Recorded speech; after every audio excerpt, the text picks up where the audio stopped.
මාතෘභූමි වන්දනා ස්වර්ණ භූමි වූ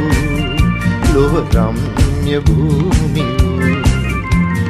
ජන්ම භූමි වන්දනා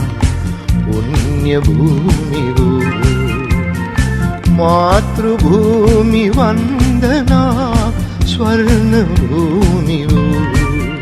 ලොව රම්‍ය භූමි වූ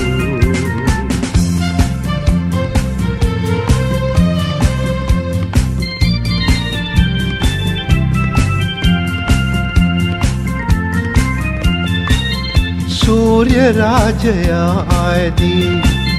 රස්විදා වඳී උදේ